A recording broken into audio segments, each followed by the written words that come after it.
পবিত্র ঈদুল আজহা শেষে ঢাকায় ফিরতে শুরু করেছে মানুষ। বিশেষ করে ঈদের ছুটি শেষে অনেকেই কাজের জন্য ফিরে আসছেন কর্মক্ষেত্র ঢাকায়। বেশিরভাগেরই অফিস শুরু হবে আজ। তবে যাত্রায় বাড়তি ভাড়া আর ভোগান্তির কথা জানান যাত্রীরা।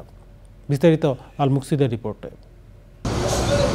ঈদের ছুটি শেষে রাজধানীতে মানুষের আগমনে নীরব হয়ে থাকা স্টেশন ও বাস কাউন্টারগুলো ফিরে পাচ্ছে চিরচেনা রূপ। ঈদের দ্বিতীয় দিনে রাজধানীর গুলিস্তান, সায়দাবাদ ও মহাখালী বাস টার্মিনাল এবং কমলাপুর রেলওয়ে স্টেশন কিছুটা বেড়েছে যাত্রীদের চাপ। কেউ আবার বাড়তি ভিড় এড়াতে আগেই ফিরছেন ঢাকায়। জি, অবভিয়াসলি অনেক ভালো, তবে আর কিছুদিন থাকলে অবশ্য আর একটু ভালো হতো।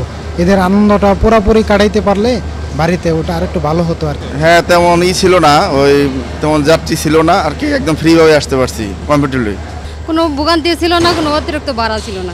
হ্যাঁ, যথাসময়ে ট্রেন পেয়েছি। জি, তবে বাড়ি ফেরত যাত্রীদের চাপ বেশি না দেখা গেলেও বাড়তি ভাড়া আর ভোগান্তির অভিযোগ করেছে অনেকেই। আসার পথে যে সিন্ডিকেটগুলি হচ্ছে পরিবহনগুলি, এগুলি আসলে আমরা আশা করিনি যে বাসের টিকিট এটা অহেতুক একটা ভাড়া, কিন্তু পরিবহন সেক্টরের যে স্টাফগুলি আছে তারা আসলে তাদের ব্যবহারগুলি বাসের তাদের ব্যবহারগুলি খারাপ, যাত্রীদের সাথে খুব বাজে ব্যবহার করে।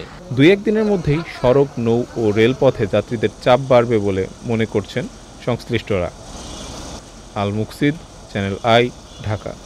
এখন জন্ম সনদ দিয়ে খোলো বিকাশ স্টুডেন্ট অ্যাকাউন্ট। নিজের বিকাশ নিজে কর।